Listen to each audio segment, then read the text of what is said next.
Meet our free US tax preparation course brought to you by the Borderless Accountant. We are inviting you to join our community. Live training, reputable tax firms as resource speakers, recorded, replayable at higit sa lahat, libre. To join, like and follow our official Facebook page, join our Facebook group for important updates, and fill out our Google form to be included in our mailing list. See you there! And today we have a couple more presenters, I believe. So I will just take the time to make some announcements. We're preparing more exercises.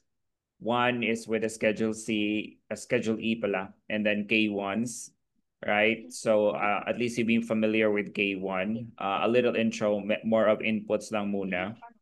And then there was someone who reached out to me this morning.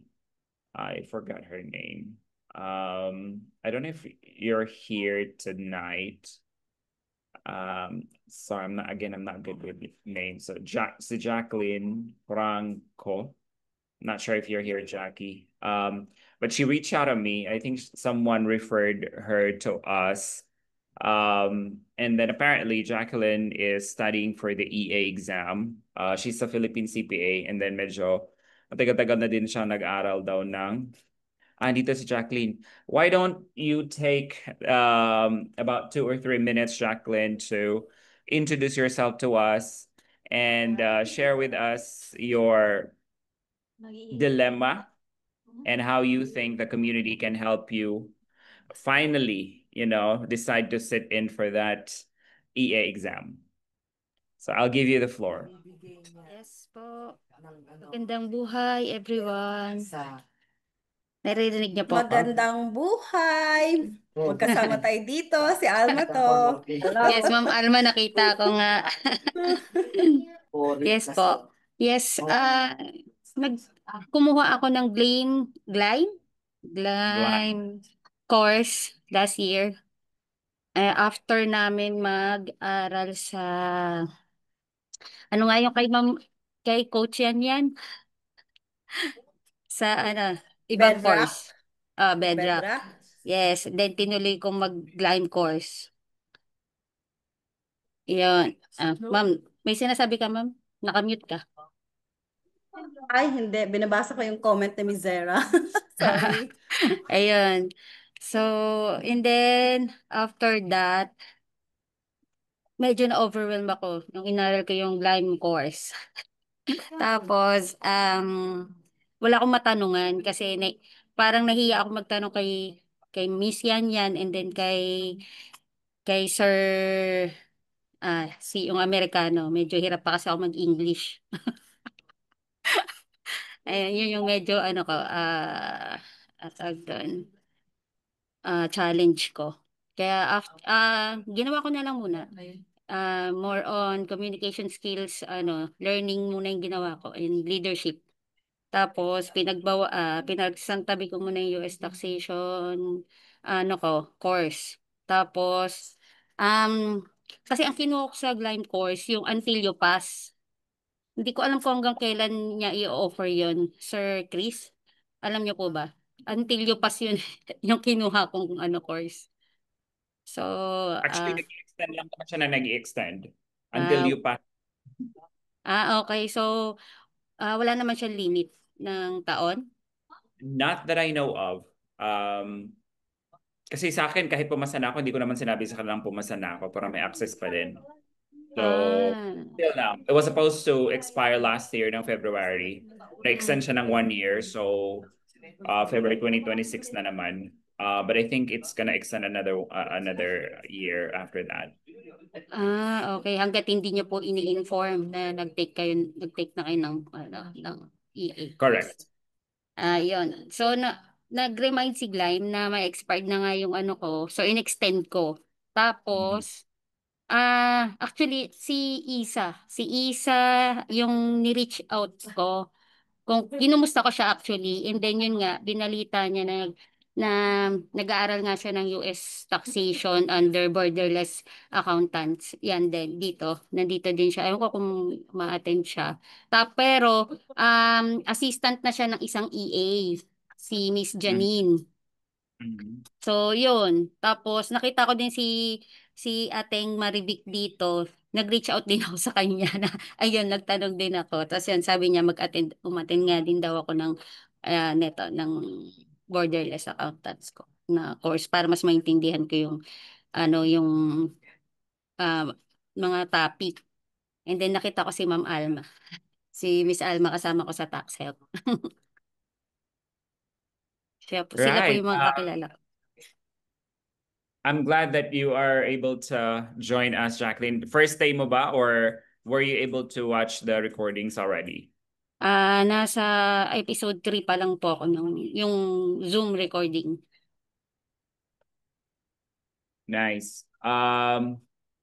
So I think nabanggit mo kasi kanina yung now that you were able to watch few of the videos that we had, mas nare-relate mo siya sa EA na material. Yes. That's kind of was a light bulb moment for me because when I was also studying for the EA exam, kahit nagpa-practice na ako, hindi ko pa rin siya masyadong ma-contextualize.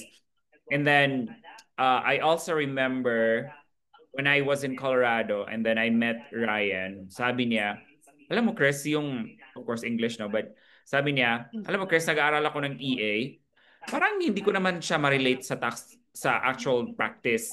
Kasi if you look at the EA material, sobrang theoretical niya. Hindi mo siya ma-relate sa actual form or sa actual return. So, what I realized is what we're doing is we're actually trying to simplify mas maganda na gamot bigay natin kay ano, no? No. Kasi baka mamaya hatiin niya pa yun. So, what I realize is that pwede na yung ginagawa natin, yung mga recording, pwede na rin siyang pang-supplement sa EA na course. Actually, pwede ngang ito na nga lang hindi na kayo manood ng videos ng EA sa Glyme. Kasi yun na rin yun eh. That's what we play every day and then we just put that into context doon sa actual return and then we expound on the topic. Kasi like that's what I was also doing when I was studying. I was just watching the video and then sagot na lang ako ng sagot ng question. So sa case nyo, you can watch the materials that we have already put up doon sa recording or the YouTube. And then after which pwede na kayong magsagot-sagot doon sa mga questionnaires doon sa Glyme. Although I made the Glyme resource available doon sa website natin, meron din yung quizzes. But I would still say if you have a budget, still purchase Glyme na material because may profiling kasi siya. Like it has its may parang AI integration na din siya that it remembers your strength and your weakness. So kung strong ka na sa ganitong lesson, konti na lang yung question niya ibibigay niya sa'yo. So pag practice kayo ng exam, kung saan kayo weak, yun yung lagi niyang ibibigay na question sa inyo. You know what I mean? So it profiles you somehow. Yun yung advantage ng Glyme na material. So if you're gonna invest, I don't know how much it is now, but I heard, saan ko ba ito narinig? Na the best time to buy a Glyme resource is during Black Friday sale, which is Friday after the Thanksgiving, which is third week ng November. So, which is perfect, right? Like if meron pa naman tayong materials na but if you're thinking of buying, wait until November, yung Black Friday sale, parang basta may certain percentage off sila. And then maybe I'm also thinking later on if once we're finished with the business then, if a lot of you are really interested in pursuing the EA examination, maybe we can reach out to Glyme and say, hey, can we get like a product or a group discount or something like that? Right? Maybe they have that program. We'll never know, right? Lalo na kung marami naman ng magpo-purchase. Again, the benefit of that is matutulungan kang i-reinforce yung natutunan mo na at saka yung mga weak points mo, it's going to tawag niya, i-assess ka niya ba? Kung weak ka sa ganitong topic, let's say for example, you're weak on credits. So kapag nag-simulate ka ng mga quizzes or ng exam, credits, yung maraming credits na ibibigay sa yung question para ma-harness mo siya. You know what I'm trying to say? So that's the advantage of that. But again, no rush in doing it kasi what we're doing, what we have recorded so far is yun din naman yung GLIME. Other than that, wala na akong maisip. In my case, since I have to renew the EA license every 3 years, the added advantage of the GLIME materials, meron na rin siyang resource for the CPE, right? So meron siyang mga free doon na materials that you can take and then it earns you the required CPE credits para doon sa renewal kasi every year dapat accrue ka ng CPE credits. So yun. And then pwede nyo namang ibenta after, right? Like after nyo pumasa, pwede nyo ibenta, right? Like I can even share my credential to you guys, right? But kung i-share ko kasi sa inyo, hindi yun yung profile niyo, kumbaga. Right? Mako-confuse siya kasi every time may gagamit, iiba na naman yung strength, iba na naman yung weakness na topic. So hindi accurate yung i-feed niyang question sa inyo according to your progress so far that that the AI determines. So again, if you're very enterprising person, pag pumasa na kayo, di ibenta nyo ng medyo may discount din. Diba? Or ibigay nyo na ako. Kasi you will naman recover naman agad-agad yung investment nyo sa EA material. And then regarding Saturday, 10 in the morning, so we will have Crystal join us. For those who were with us in the earlier session when I was in LA, I met her. And she's Filipino. She's from Manila, and then she just migrated. Pinitition siya ng mom niya. So she speaks Tagalog because she was born and raised sa Manila, and then siya nag-graduate. But when they moved to California, doon nag-start siya ng employment, and then she put up her own bookkeeping firm na din. She's not yet doing maybe a little bit of tax, but she's not offering it yet proactively sa mga clients niya because she's doing a full-time W-2 employment. She's doing bookkeeping on the side, pero malaki na rin yung income niya sa bookkeeping. Hindi siya nag-offer ng tax because again, she's not very well experienced. So last year we did collaborations, or I did prepare the tax return for her, and then we did some arrangement as far as the fee is concerned. Pero sobrang konti lang yung return.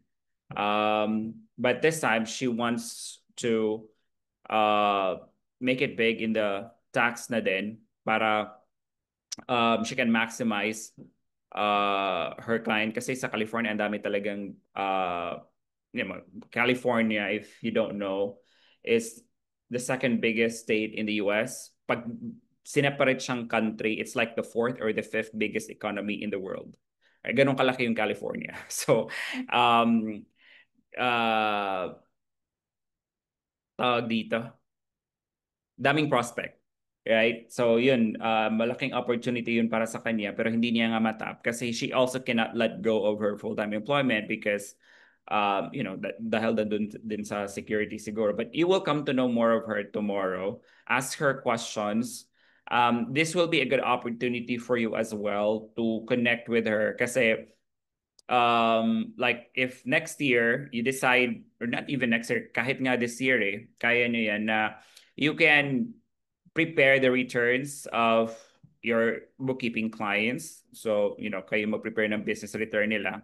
And then since wala pa kayong EFIN, you will not be able to e-file that, right? I already told you that. Then you can connect with Crystal so that you can file the return or you can prepare the return using Drake. Drake yung software niya kasi.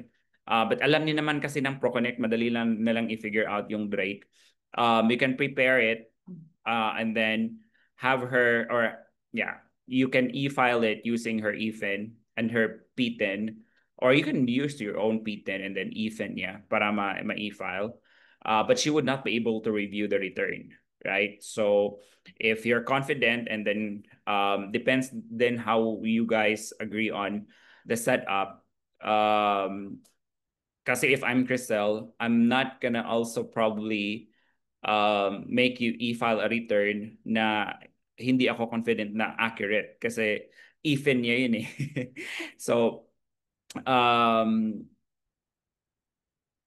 if you want, I can also get involved to review the return, although I don't promise that I would be available, but that could be a possible arrangement where you have your own client, either yung existing yung bookkeeping client, or people that you know in the US, like your family or friends, or people that, you know, or clients that you come across in Upwork, online jobs page, or whatever, that you engage as a practitioner to prepare their taxes.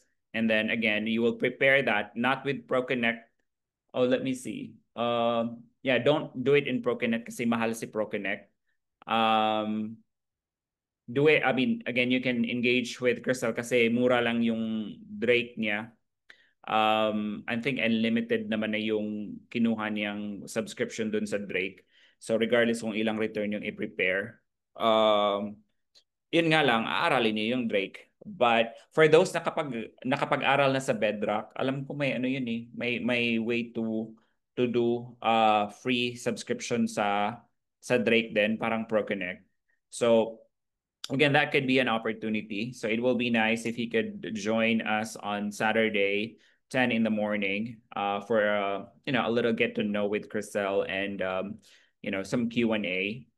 It's nice to connect with, you know, a fellow Filipino para hindi rin kayo ma-intimidate kasi nga marunong naman siya magtagalog. Tsaka marami na rin din siyang connections doon. So 10 a.m. yon, huwag kayong magkalimutan na 10 in the morning kasi Friday night yun sa kanya. Kasi nga 'di ba nagwo-work siya full time. So gabi lang siya pwede. And then kung Sabado naman kasi sa kanya, morning sa atin ng Sunday. Baka sa iba magsisimba. So ginawa na naming Saturday 10 in the morning. So again, hopefully you guys can join and then prepare your questions or kahit curious questions lang and whatnot.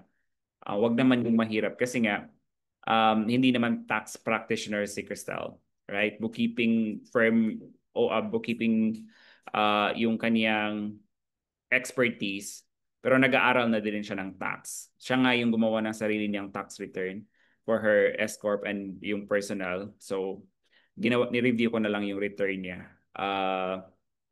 And that was, if I may just share, yung return niya, there were a lot of things that she missed. Kasi last year, she was on a refund position. This year, ang laki ng babayaran niyang tax. So, when I review her return, unang-una, di ba, napag-aralan natin yung IRA. Di ba? So, yung IRA, di ba, April 15 yung deadline.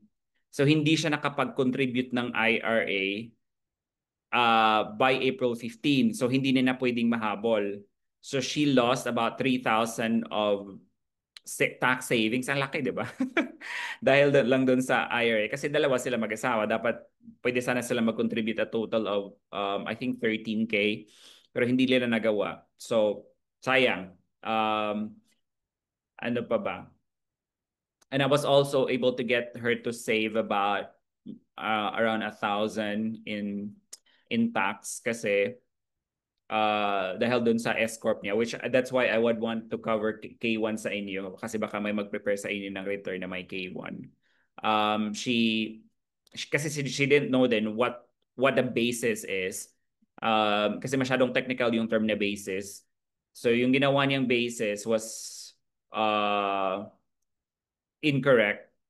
Buti na lang nakita ko. So I amended that or I changed her, I updated her return. Ayun, bumaba naman ng mga $1,100 yung tax niya. Malaki pa rin yun, di ba? Malaking saving pa rin yun. So yun, that's just a side story. What else?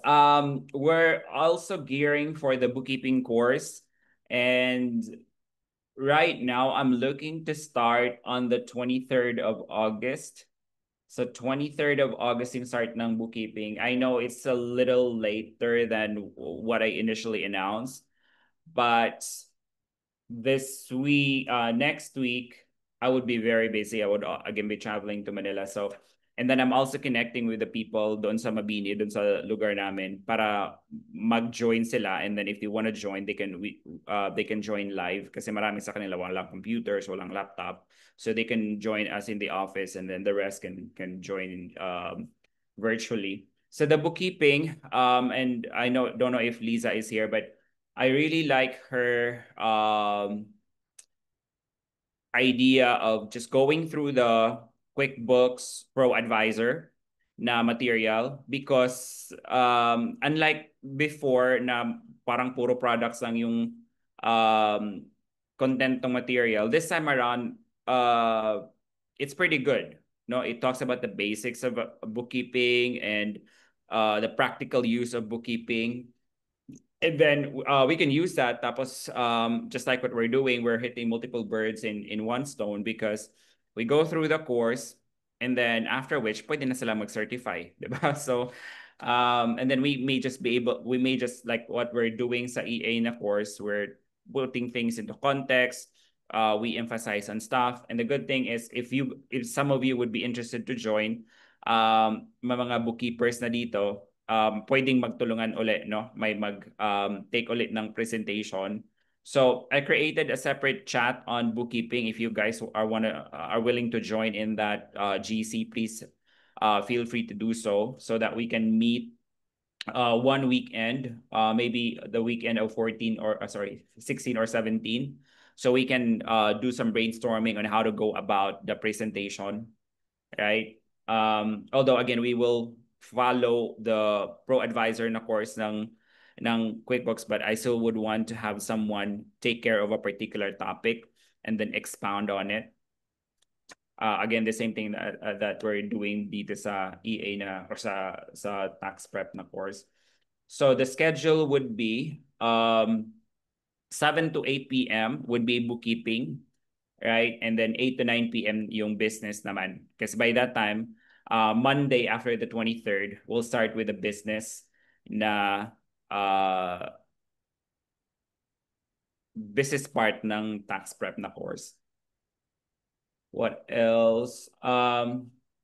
So after these exercises that we are doing, I'm thinking of just going through the remaining seven ba? Actually, 6 na lang. Kasi naka-8 na tayo eh. So, remaining 6 study units sa GLIME. If I may just share with you my screen. Kasi nga, parang gagawin na lang natin din tong EA course para doon sa mga wala pang budget. What they can do is just watch the recorded materials in the Facebook community, or they can wait for all the contents in the YouTube to be uploaded. So far, dito tayo sa natapos natin tong 8, which are pretty much like 80% of the EA exam. Itong 9 to 14, hindi na to masyadong natatanong at hindi rin to siya common na situation like gift tax, estate tax. Itong estate is 1041, bihirang-bihira to. IRA, meron din ditong yung capital gains, tapos yung sale of main home. So it would be, it is my idea that once we're done with all the exercises, i-cover natin, we will watch together all these remaining study units. And then for those that I'm familiar, I can emphasize, hindi na siguro tayo mag-need ng presenter. Again, because hindi naman to common na situation. And then, ano lang, para ma-capture natin yung recording and ma-share natin dun sa mga gusto mag-aral ng EA. Okay? Or pang supplement din dun sa nag-aaral ng EA using the GLIME na material. Do you have any questions so far? Clarification? I know I took already 30 minutes of today's session, but it is what it is with me, right? Dami kong sinasabi. But I was Kurt. out for 3 days. Yeah. Yes po. Who was that? JV. Yes, Chris. go ahead. Yung meetings 10 a.m. on Saturday, ano yung link para doon? Will it be the same link that we use right now? The same link that we're using. Yeah, that was at least what I instructed Zara to do. Or baka mayroon siyang binigay na ibang link. Kasi may nag-post naman siya sa Facebook, di ba? Nung ano. Pero I think that's the same link that we're using. But just to make sure, follow niyo yung link na nilagay niya doon sa Facebook niya na post doon sa both sa community at saka doon sa page natin. Tapos for the bookkeeping na course that you plan to facilitate or create, the same link pa rin?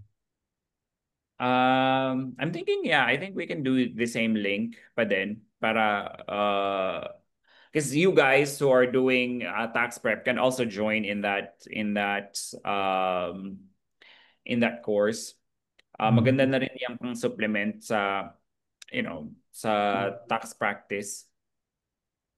Yes. Hindi naman actually complicated kasi yung bookkeeping. Ano lang, kailangan mo lang tandaan ang dapat tandaan so that hindi ma-messy yung books. Kasi pag na-mess na yung books, mahirap mag-clean up. Lalo na yung pag wala na yung bookkeeper na pwede mo mapagtanungan. But yeah. Thank you. No problem, JB. Any more question, clarification, reaction? Yeah, Markers can confirm that the link is the same. So you can just bookmark that link. And yeah, by the way, before I give the floor to Kelly, dito ba si Kelly? Because I have to go after this. May tinatapos akong return to be reviewed. Isip ko na din tong kasi yung community natin malaki na siya. And you guys have varied expertise. I was thinking at one point we can also mix we can inject some training, the mga in-between na training. Like for example, I know Geng, she shared this when we were meeting in Makati na she's good with LinkedIn optimization. So maybe we can have a course in LinkedIn optimization so that helps everybody na walang, like myself, for example, I don't know how to optimize LinkedIn. I have not been active in LinkedIn for a very long time. Parang in-update ko lang yung LinkedIn ko pa a week ago para lang makapag-network ng mga potential employers para sa inyo. But yeah, we can do that, no? We can tap into existing na mga expertise niyo na pwede niyong ma-share. So like we can plan it once a week. Now let's say for example, one Gang for example would take on LinkedIn optimization kasi makakatulong yan sa inyo, right? To how to boost your profile at makahanap kayo ng clients. What else? Social media management, for example. Kasi maganda din yung combination. Like if you work for, kasi I have this dati kong ka-team member na hinire siya as a tax preparer, but 'di ba because yung tax season ay up and down, so ginawa din siyang parang assistant nung firm owner, right? Kasi pag walang work, kasi since she was employed, para it's gonna be worth her pay, pinapagawa siya ng ibang tasks, not necessarily tax preparation during off season. So like pinapa-manage siya ng social media account para, makakuha ng more taxpayer clients yung kanyang employer. Email management, for example, things that a virtual assistant do. So kung meron din ditong nag-offer or pwedeng mag-offer ng basic na mga virtual assisting na lesson, please, let us know so that we can plan on when we can inject that para hindi naman puro tax yung discussion natin, ano.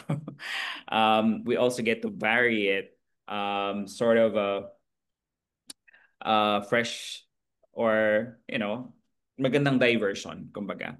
So, yeah, if you guys can let us know, we would greatly appreciate that. All right, so with that said, let me turn you over to Kelly para naman i-introduce niya ang ating next presenter for the exercise.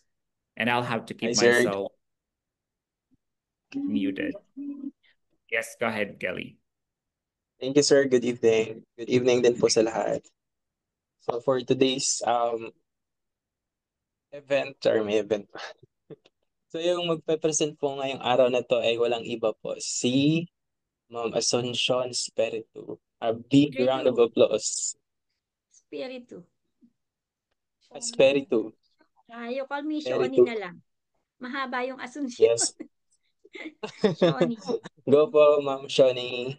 Hello. Teka, namamalat ako. Hello, everybody. Good evening. Today I will Good evening. discuss... do you hear me? Hello? Opo. Yes, ma'am. Yes, We can hear you. po. Okay po. Okay, thank you. I will discuss exercise number 4. Jim Cabela. Bella, yes. He has a property manager having rental properties, 2 units, and partnership business.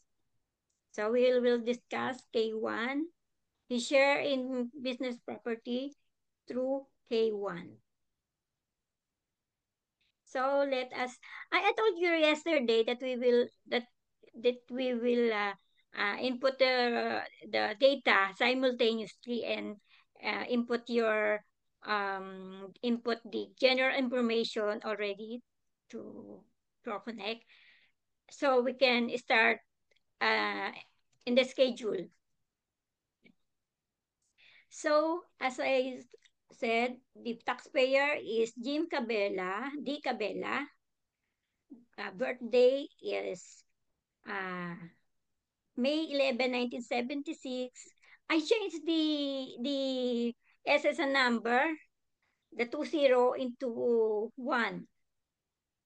And then his email address, the telephone number, that is in his information, general information. So, nag-input ba kayo? Ayan. Okay. His filing status is married filing separate and living in Georgia, 247 Longhorn Street, Evans, Georgia, 30809. And her spouse, Patricia, where is the spouse? Patricia S. Cabela. Birthday is January 15, 1979, with SSN number of 259114708. He has no child dependent, but he has his parent dependent, his father. We all know that parents living elsewhere can be claimed as dependent. Aside from having no income, his father, and receiving only Social Security. So, this will become his dependent. So, okay na po ang mag-input ng general information. Can we start on the schedule? Sorry po, namalat ako.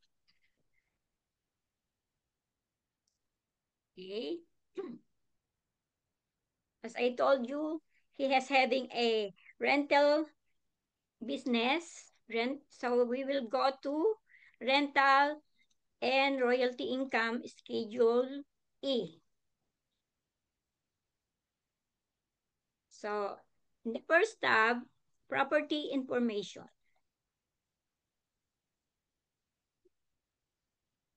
Wait lang po. Yan, hindi makita. Okay. We will go to the first properties. The brick house. So we enter the first property, brick house. We enter in the description of property, family residence, brick house. The address is 178 Central Avenue, Augusta, Georgia, ang state, and the zip code is 30906. Type of property.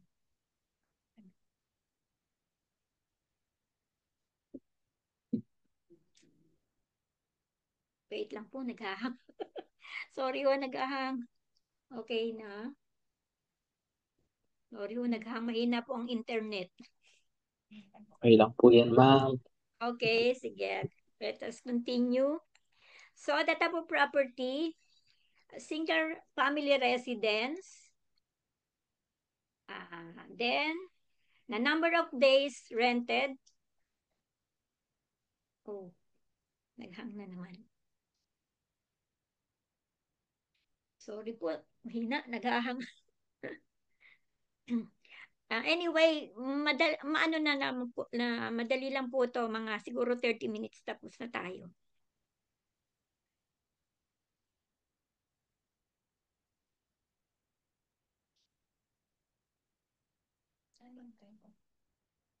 Type of property, single family residence. Number of days rented, 365. And click the taxpayer. So, we will go to second tab, income statement.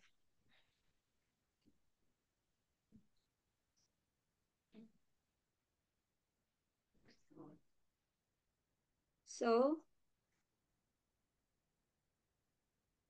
on the first property, he has a rent income of 13,200.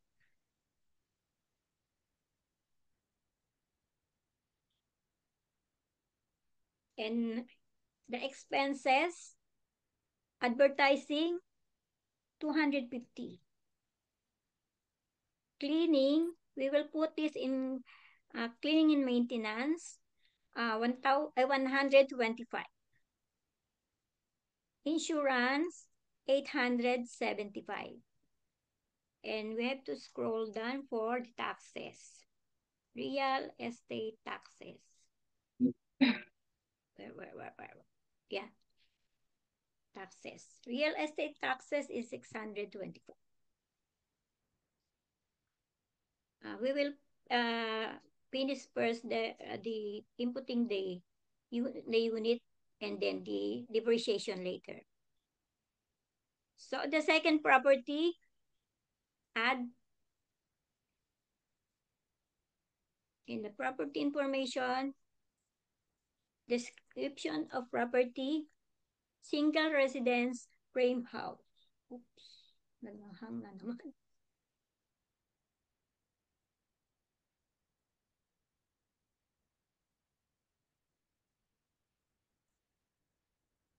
Naku, saka naghahang. Sorry po. Okay. Okay na. Second property, description of property, single property residence frame house.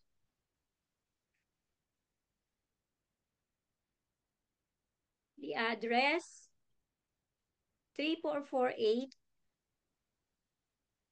Throat Street. Augusta also.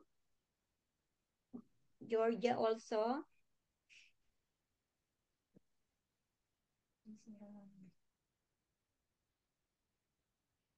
Wait lang po.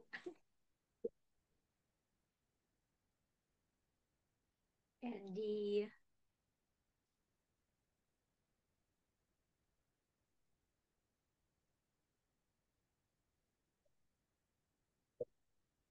wait lang po, naghahang. Augusta and the zip code. Wait lang. Nadya po siguro yun ma'am para matagal matapos. Kasi 30 minutes lang to, tapos to. Kung walang question. Kasi dalawang properties lang, dalawa lang yung business niya eh. Tapos itemized deduction. Opo. And then the zip code is 30904. So, in type of property, single residence, single family residence. A number of days rented, 365 days. And the taxpayer, click. So now we will proceed to depreciation. So we go to depreciation. Income statement. No. Okay, income statement. Sorry. Tab number 2, in property 2. The rents for property 2 is 14,400, and the expenses are advertising. Where is my advertising? 75. The cleaning and cleaning. I put this in cleaning and maintenance. 234. Insurance, 1,025. And the taxes, real estate tax, 1,210. So, okay na po sa inyo? Nakasunod po? So, we'll continue with the depreciation. So, input return and go to review all input screen depreciation. We will input in the worksheet the information about the assets of the business, the rental property business. So in the description of property, we have 178 Central Avenue, and form, it will flow into in Schedule E, number 3. And it is a single family residence, brick house. And then its category is buildings.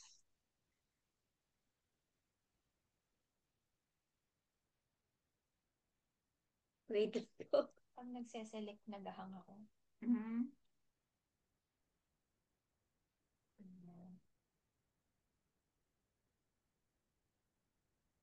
And then the category is building. Date placed in service, March 1, 2006.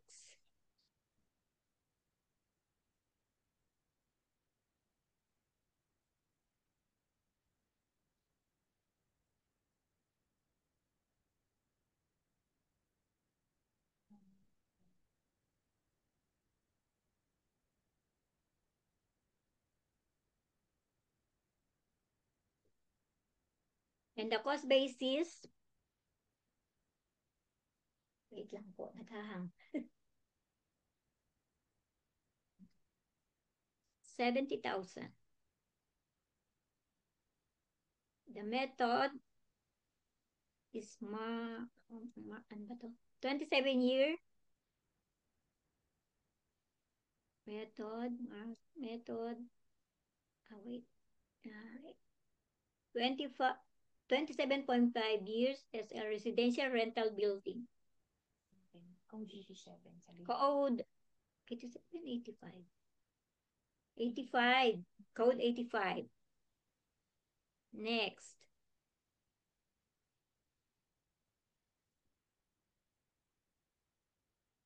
Wait. Nasa detail na pala. Punta na lang po tayo sa detail. Taxpayer, 70,000 to please click 1 HY. Yung life 27 point. The life is 27.5. And the prior depreciation amortization, 45,287. Next. Ano, wala pong hindi po talaga yung listed property. Another asset for the first property is the air conditioning unit. The address is 178 Center Avenue. Description of property also will flow in Schedule E3, number 3. And it is also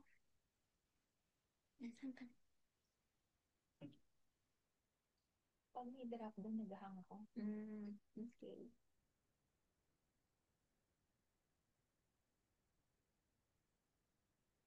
Kuha na po. Sige, continue mo lang. Continue. Single family residence, brick house. Hindi ba brick house? Oh, brick house to. Category, machinery and equipment.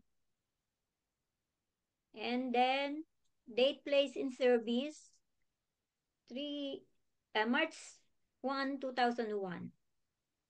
Cost or basis, 4,300. And the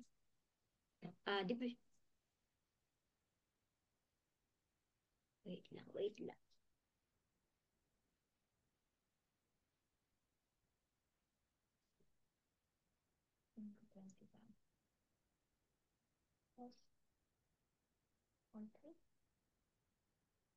Ito kasi yung dito sa air conditioning unit, dalawa lang po kasi yung choices na 10 years, yung 64 and 65.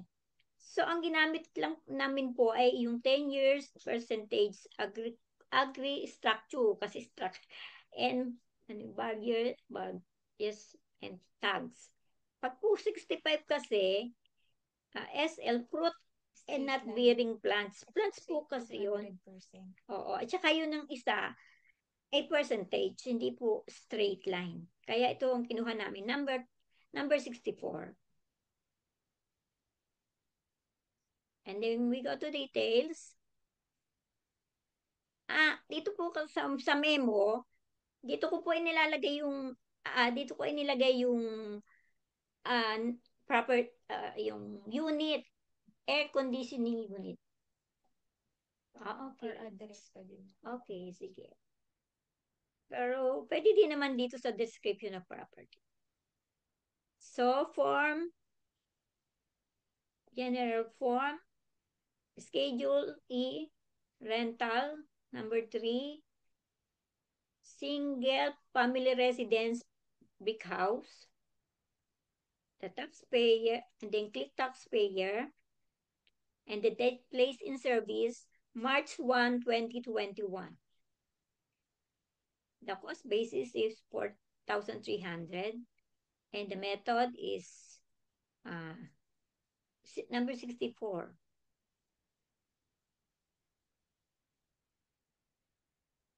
And we put 1 in HY, and this one, and the life or class is 10 years. And the prior year depreciation, where is the prior year depreciation? 1,823.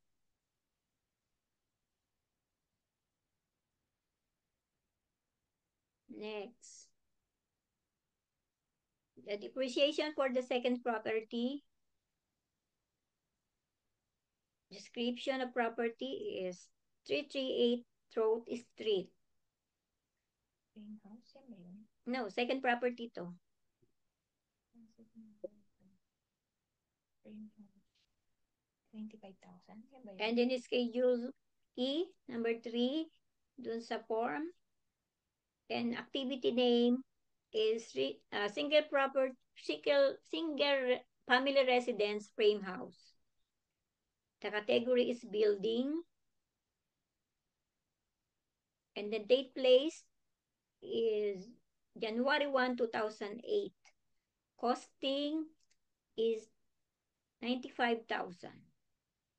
So, we also use the depreciation made in property number 1, the 85, that was 27.5.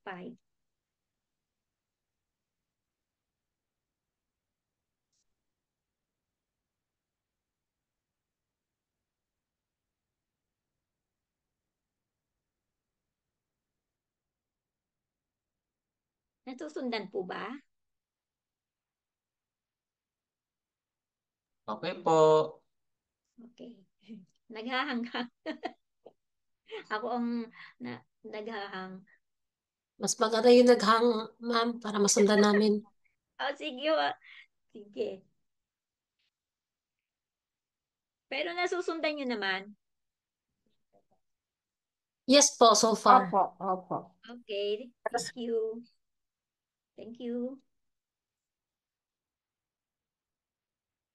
The depreciation is also the depreciation of asset number 1 on property 1, 85.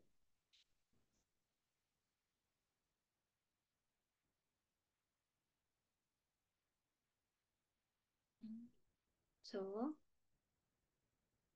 we go in detail. We will check if there are information in worksheet also here. Meron pala, sorry.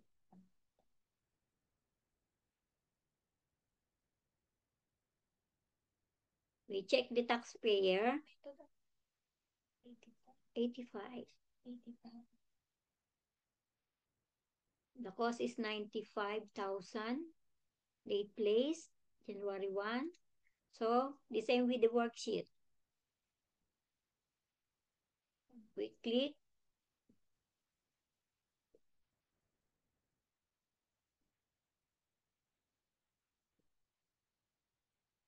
Life class. Where's the life? Here. The life is 27.5. And 1, the HY. So, there is no more input data to input. Okay. So, the last property, the second property of the second asset of the second property. So, the second asset, also the same description as in number 3, also in form, activity name, single family residence, also building, and placed in service February 10, 2021, costing 8,500.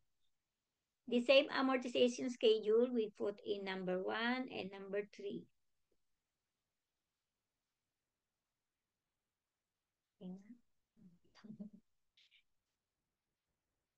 Hindi makikisama itong natin.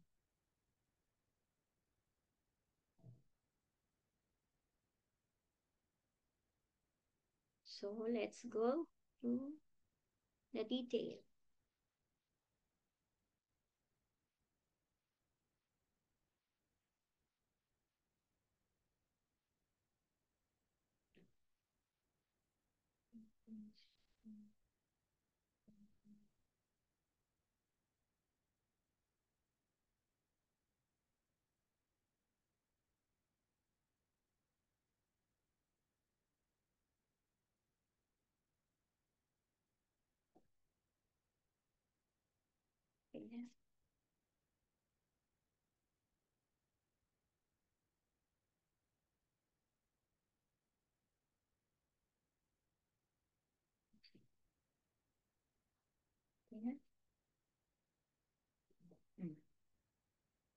So let's go to details.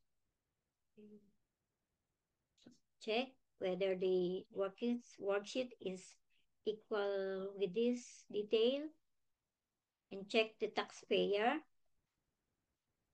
and also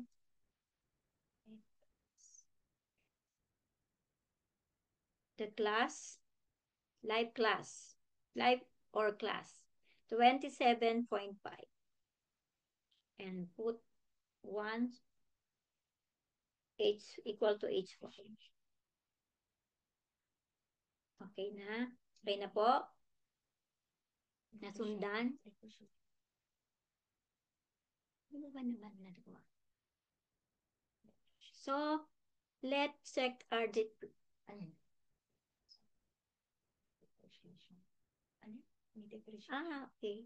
May depreciation. Ano nga ito? 818. Oh, prior year depreciation na 889.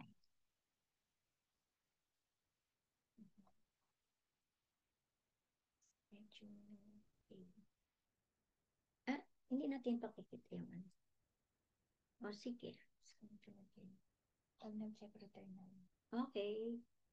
So, we'll go to another schedule.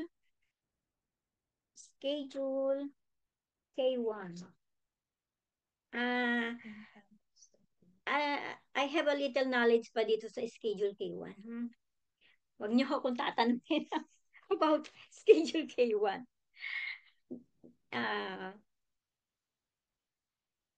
The return used by the partnership business is Form 1065.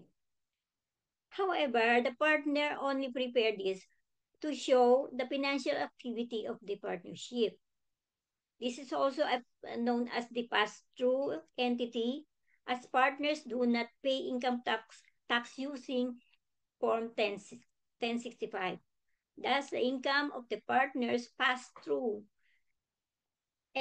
Schedule K. Kaya po ang tawag sa Form 1065 ay pass-through form. And the distribution of partners' share of their income is in Schedule K1. So, the taxpayer has documents has Schedule 1 received from partnership business. So, we go to income, pass through K1. So, in tab 1, the information, we put the identification number, employer identification number, 5664578990. The name of the partnership, Clothing Development. And we go down, the partnership address, 101 Griffin Way.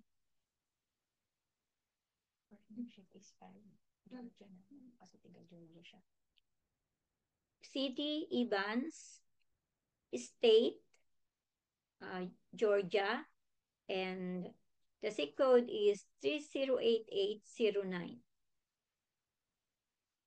In the information, it is said that it is a non-passive activity. So we check the non-passive, not a passive activity, and also the taxpayer.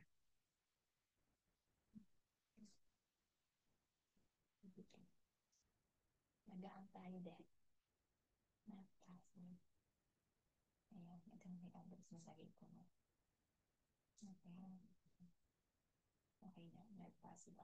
Okay. Okay po, nasundan. Then, go to tab 2, lines 1 to 10. We will input the ordinary business income. How much is it? 45,000. And also, line 11 to 20, tab 3.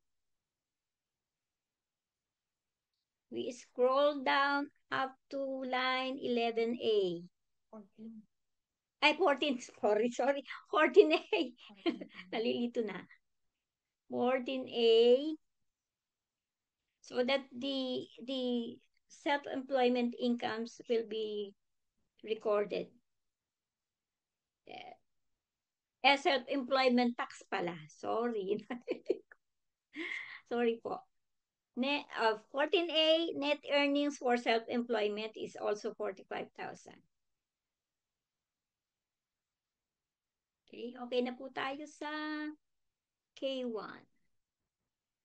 Next. Next po is Schedule A. So view all input screen and go to deductions.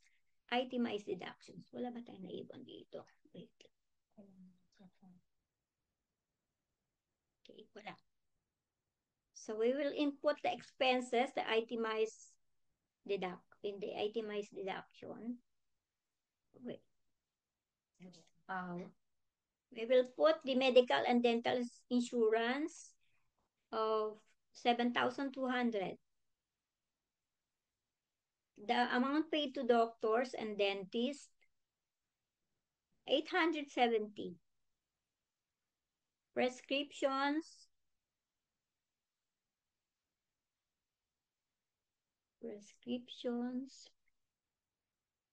418.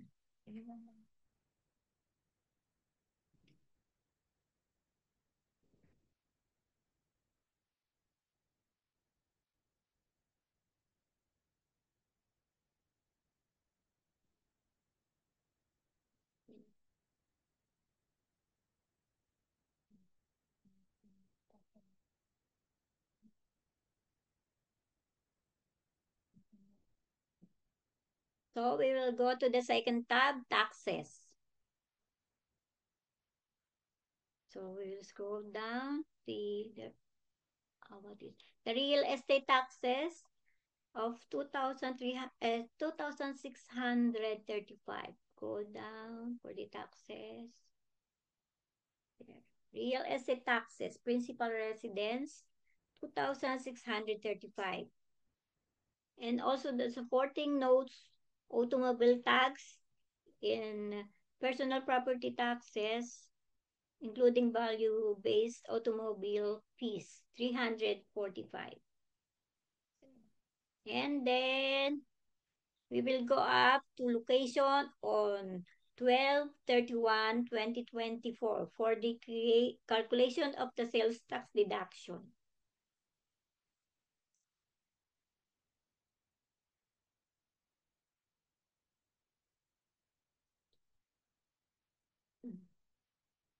So the local rate is 4%.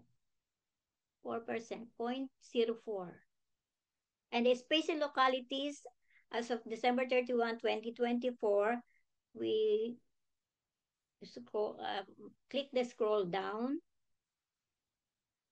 locate Georgia, and we choose any other locality, GA. Number of days, 366 days. Then, we go to the third tab, interest.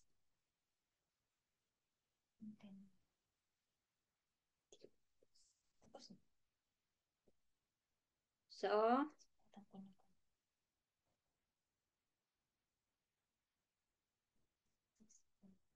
we will put the interest It has a Form 1098. So put this in the first box. 9,614. Then scroll down to the lender, loan 1. The lender's name is Bank of the West. Form is Schedule 1, Schedule A.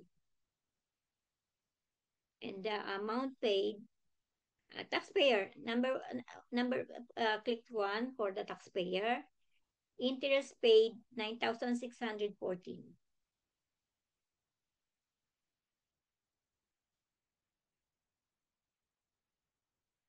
Okay na po.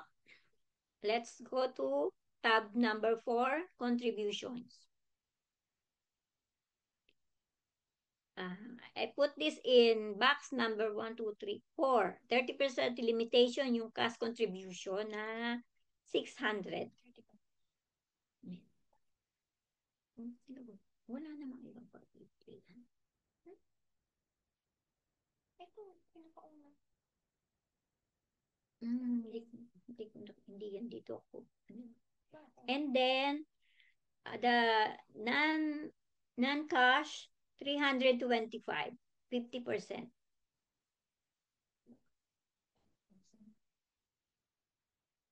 That is the last itemized deduction. Sa 60 o sa 30? Saan niyo po inilagay? Sa 60% o sa 30%? Sa anyone po na nakakuha na nito, nakatapos na nito? Naging sa 60. Wala po. Sa Kasi 60 po ako, Mami Shoni. 60. Okay, sige. Kasi pumasok po din to sa 600. Okay, change na lang. Thank you ho. Opo. Mami Shoni, may tanong din ako mamaya doon sa Sige. sa taxes na portion. So, okay na to. Hindi. Input muna natin yung estimated payments for tax year 2024. So, we will go to payments, penalties, and extension 2024 estimated payments. The payments per every quarter is 3,100. So, we put in the first quarter, 3,100. Second quarter, 3,100. And third and fourth, also 3,100. So, punta na po tayo sa schedule. For property number, for Schedule E, let's go to Schedule E. Yes, check return, Schedule E. Schedule E.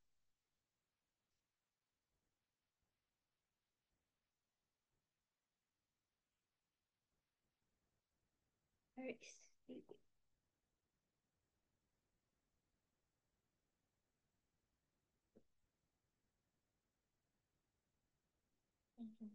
Okay. So, property A, letter A is the property 1.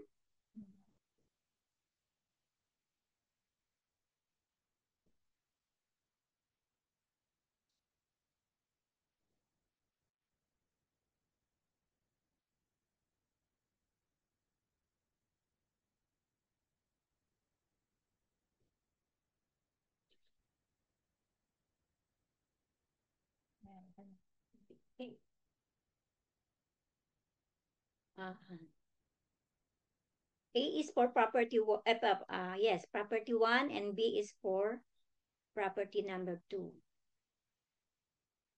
We type 1 in our input return, and also input 365 days. This is the rent incomes and also the expenses provided by the taxpayer. Our depreciation is 3,040 for the first property and 3,763 for the second property. Let us check our schedule for the Depreciation. Hindi, yung kumbaga dapat kung ano yung nandito sa ano, yun yung uuna-unahin mo check. Oh, sige. Reporting, dapat ito muna ang pinakauna. Hindi tayo nag-una sa schedule. Kung ano yung pinakauna. Ito muna yung 1040. Nakuha po ninyo to? The total income is 16,378. So let's also check our schedule the K1. Doon mo siya iaano, itutugma kung tama. Okay. Sige, itatama daw. Okay. Pero, nakuha niyo po ito. Sa 1040. Kung ano yung pinakauna. 1040. Okay, let's go to 1040.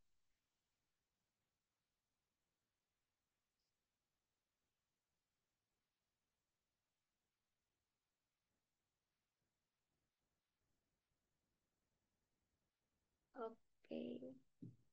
1040. In line 8, we have 61,378. It is in schedule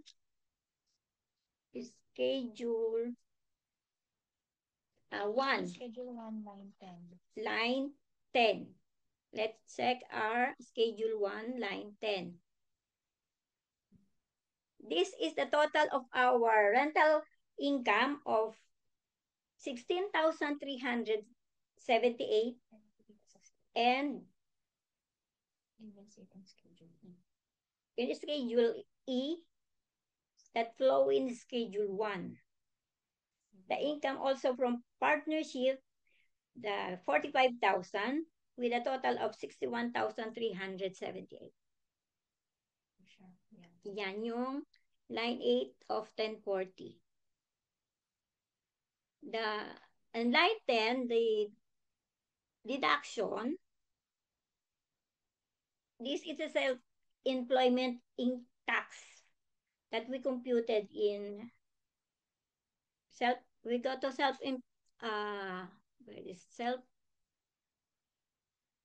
check return and check the schedule self-employment.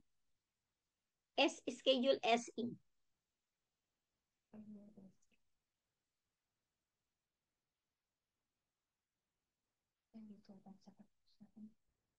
Schedule SE. The 44,000 from partnership.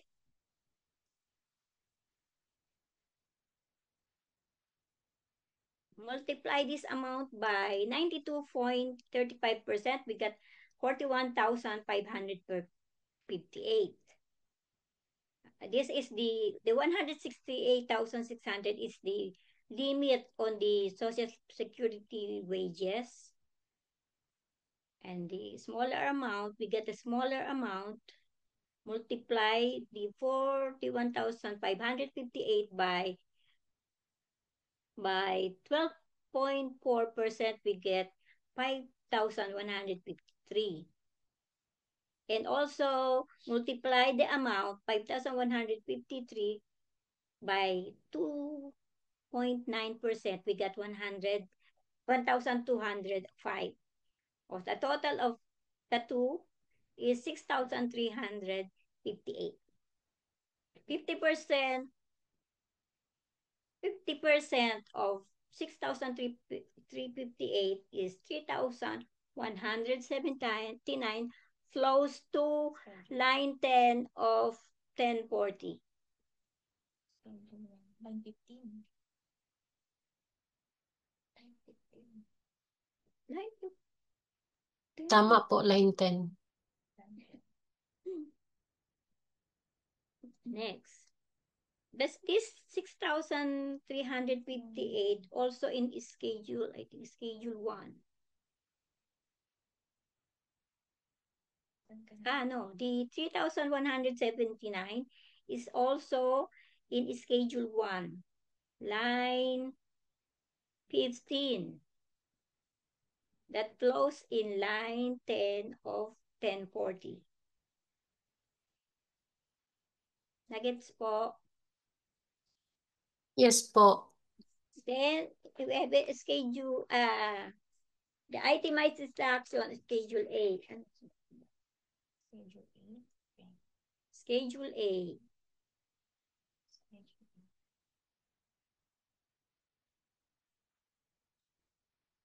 In 1040, we have average adjusted gross income of 58,199. Tama po pa sa inyong Schedule A.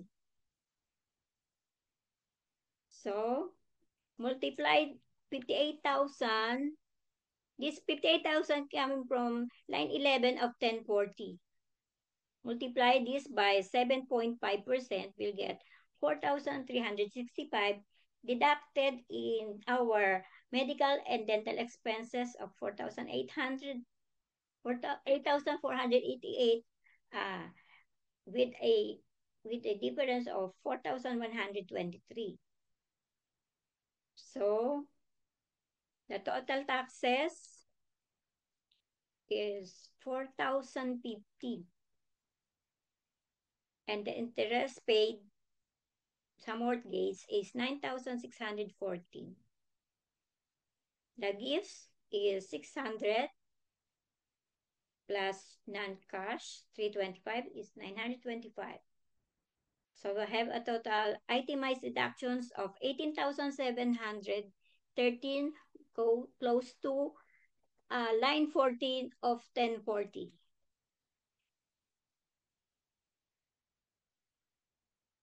So we will get now our taxable income. So our taxable income in line 15 is 39,486.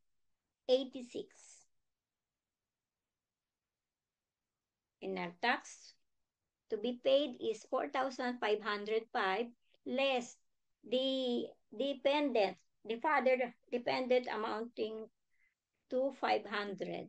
So we have a net taxable amount of 4,005. 881. Doon sa 500. 4,881. Form the 500 came from schedule 8812. Wait, where is 8812? Qualifying children credits.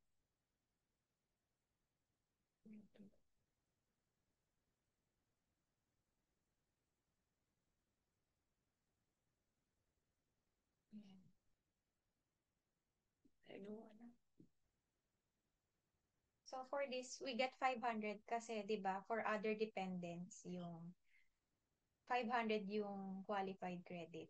So since ano siya, hindi naman siya qualifying child. So ayan, 500 lang po. Yes. So we deduct 500, naging 4,005 na lang. At the 6358 is in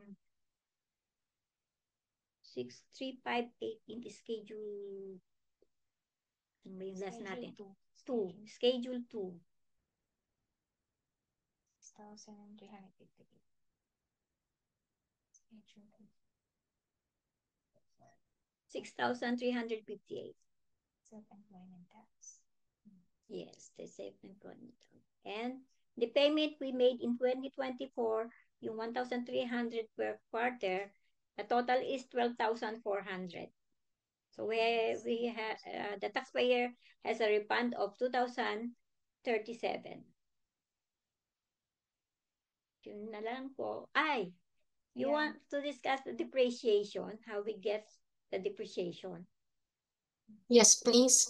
Okay. Sorry. So, yun nga. Bali, actually, kanina lang namin siya na-gets. Kanina ko lang siya na kasi kahit anong gawin namin, hindi ko talaga nakalabas. So, ngayon, siguro mga 2 hours bago mag-report si mother, nakuha ko siya. So, si Proconnect kasi usually generates 4562 automatically when there is depreciation on Section 179 during the tax year or when a listed property is claimed. So, for this scenario, wala siyang 179 and also, yung property is not listed, hindi naman nilagay ni taxpayer na listed yung property. So, teka lang. What we do? Yan. So, yun nga. So, dahil doon, yung Form 456 will not appear. Pero, in such cases, we can use to force the Form 4562 to print. So, by overriding the code in the depreciation input. So, dito ko po siya nahanap. So, input return.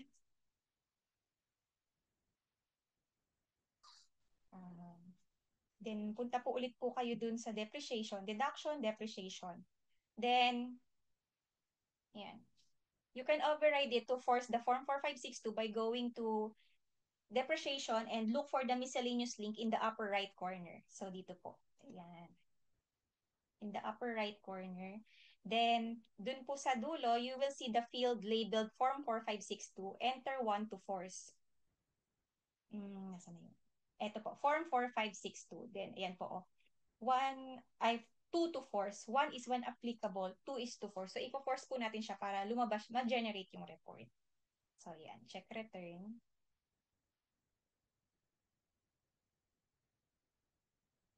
Or, it should appear na po.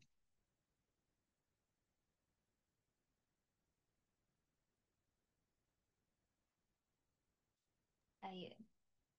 Galing. Natin kung single time. Sa banda dulo siya.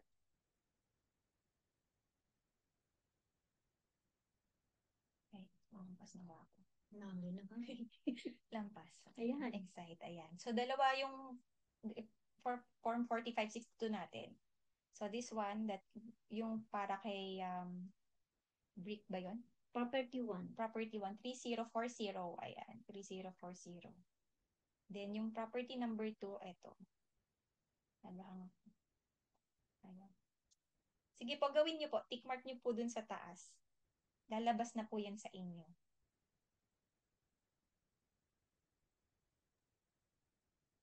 Opo, lumabas na po siya. Pero paano siya, no? Override siya. Ayan. So, si For show. 3762. Ayan po. Mm-mm. Okay lang. Lumabas sa akin pero iba yung amount. Ah. Ayan. Pwede yung paulit. Kanina yung dalawang depreciation na May sinabi. mali ata ako sa input. Mhm. 562. Yung 4562 Ah, na yung sa depreciation nasa schedule E. Yes. Ayan. It should appear na po. May nakagawa po ba? Meron na po. Okay. Pero parang gusto nilang malaman uli, Miss Cherry. So far, kung may questions po kayo, tanungin niyo na po si Cherry. Mother. Miss Cherry, may tanong ako. Huwag po Yung mahirap. personal business use, bakit hindi siya nilagay? Yung percentage? Meron po ay, sorry, sige. Bakit hindi nilagay siya? Ano bang time na? Uy, 9:30 na.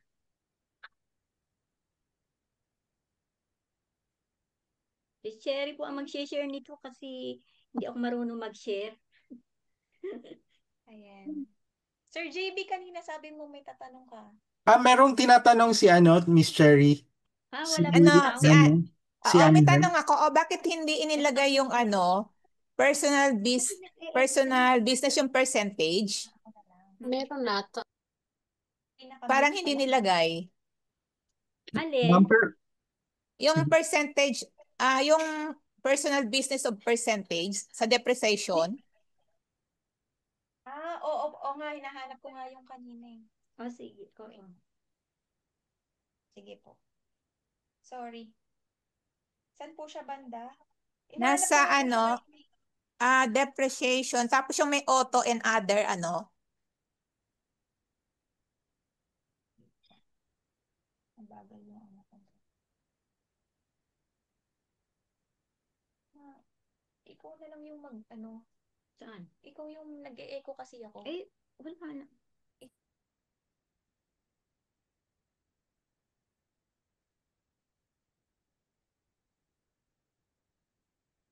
Miss Ana, Oo.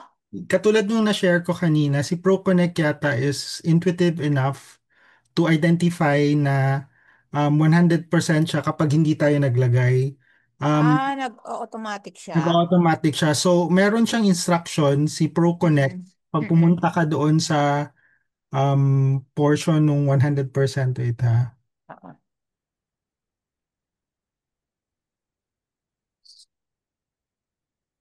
Meron siyang parang question mark.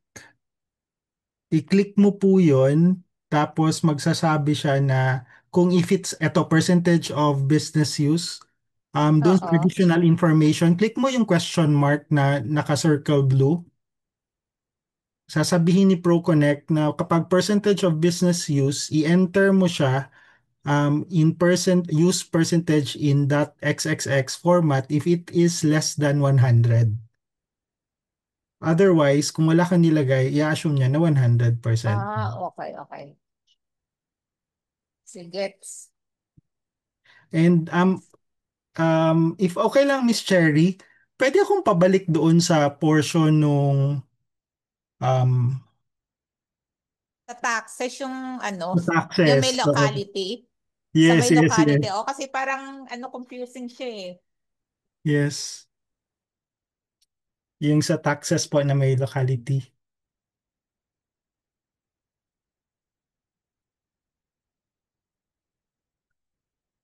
Kung paano nyo po pinasok yung K1,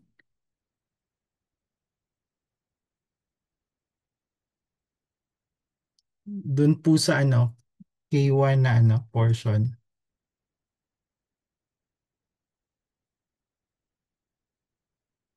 Pass through K-1, yan po. So,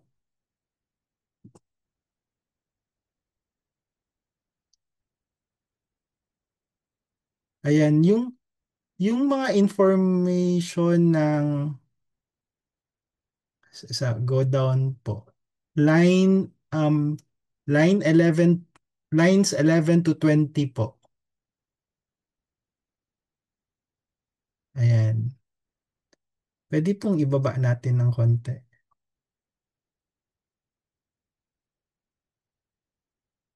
Ay, wala siya. Schedule A ata. Parang sa yata sa Schedule A, schedule. Oo, taxes. sa itemize siya pumasok. Itemize. Sige nga.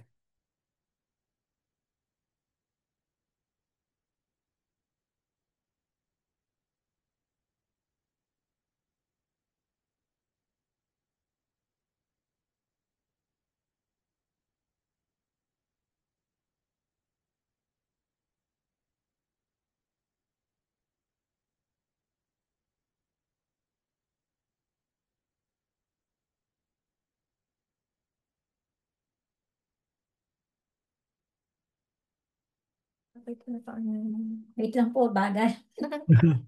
Okay lang po. Nanghingi na ng kapalit ng laptop ko.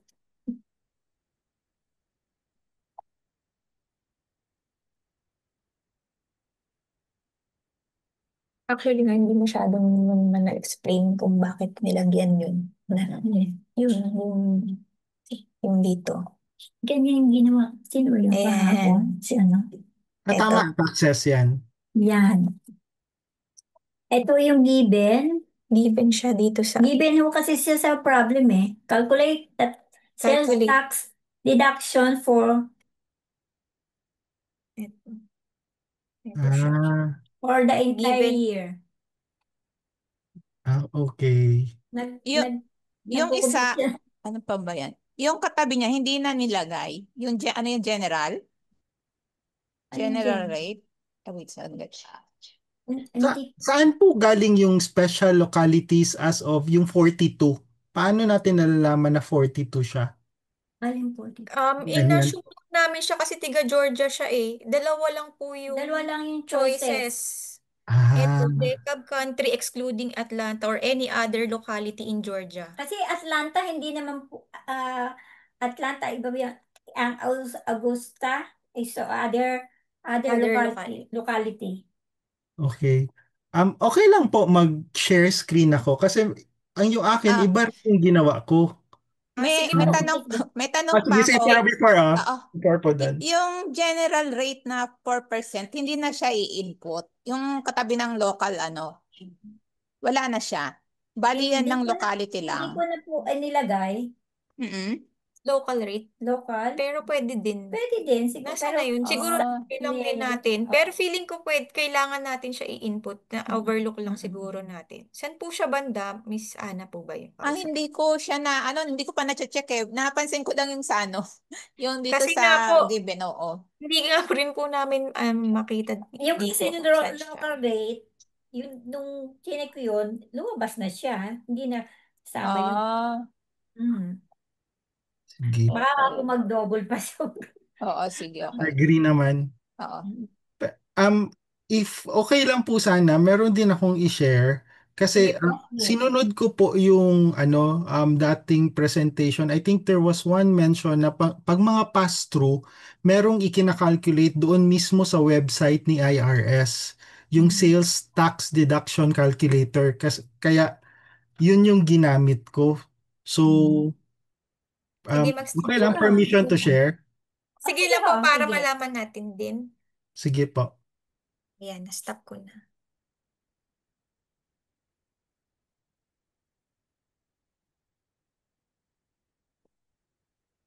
Ayan, nakikita niyo po yung screen ko. Wait lang po Ayan, okay. Ayan, If you will notice po, yung kaibahan sa atin, Ma'am Shoni, at saka yung sa ginawa po, actually the same lang din yung result pagdating dun sa check return lahat. Ang pinagkaiba lang, I did not make an entry doon sa state na portion na nilagay nyo kanina, yung may percentages.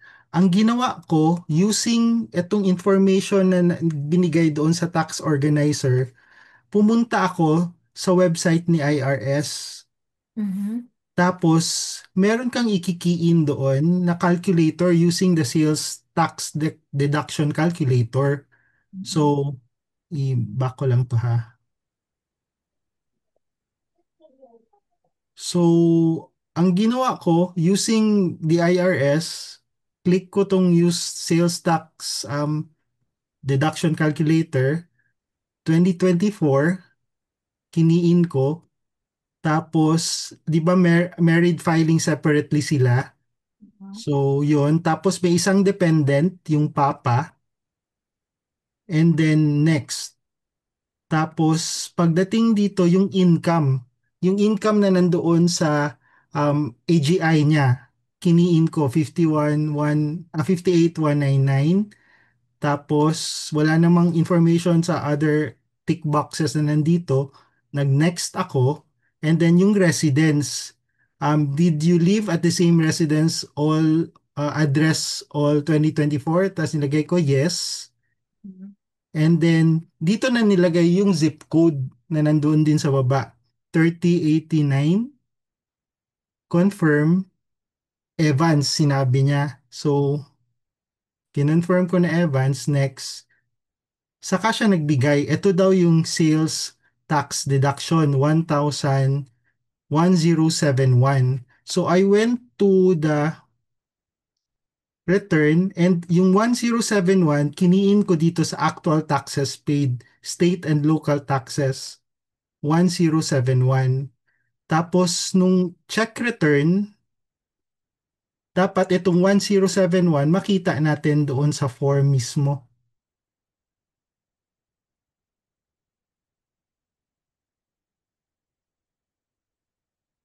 Ng 1040 ata.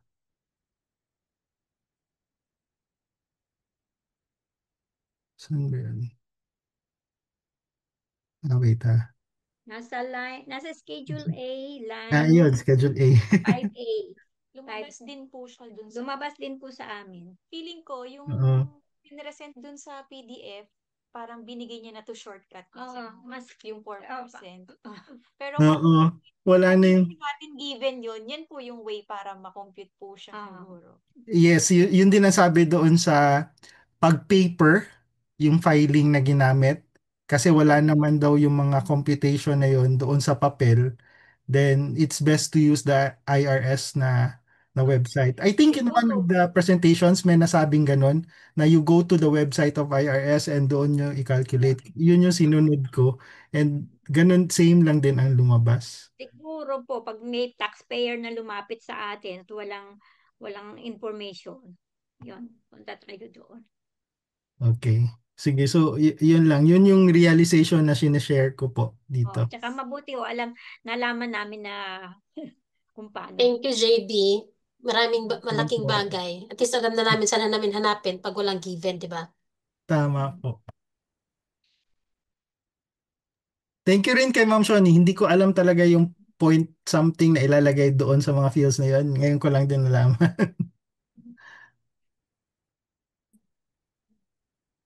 So, ayun. Meron Maraming pa akong salamat. additional Ay, question meron ka habol. pala.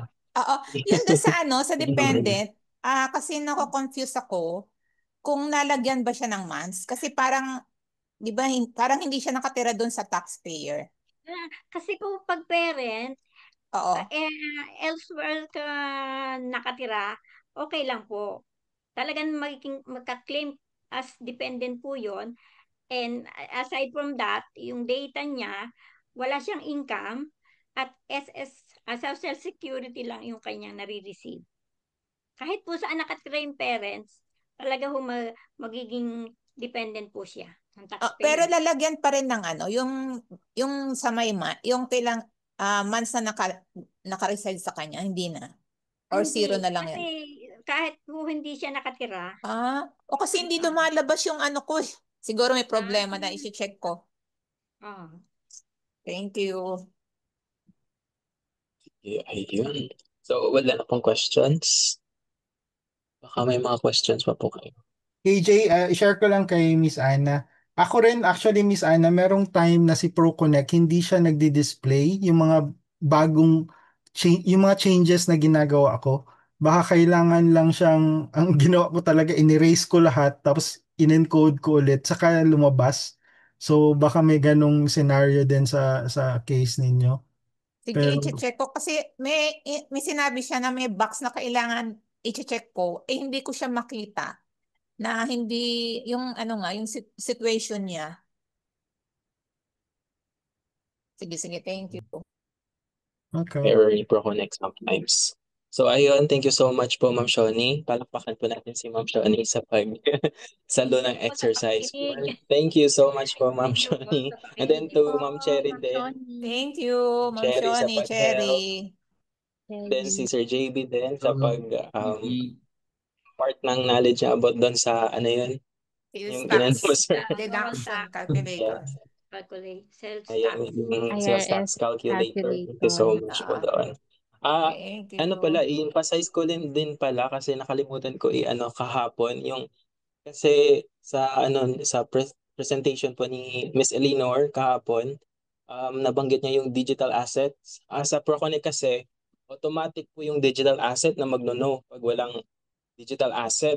Pero kapag we are using a different software, tax software like Pro Series, Tax Act, CCH, UltraTax, need po talaga natin siya i-mark as no if wala pong digital asset. So yun lang po. Ayun lang. So again, maraming salamat po Ma'am Shoni, Ma'am Cherry, and Sir JB, and everyone. See you bukas po ulit. Stay safe and God bless. Good night po, everyone. Good night. Bye. Bye. Meet our free U.S. tax preparation course brought to you by the Borderless Accountant. We are inviting you to join our community. Live training, reputable tax firms as resource speakers, recorded, replayable at higit sa lahat, libre. To join, like and follow our official Facebook page, join our Facebook group for important updates, and fill out our Google form to be included in our mailing list. See you there!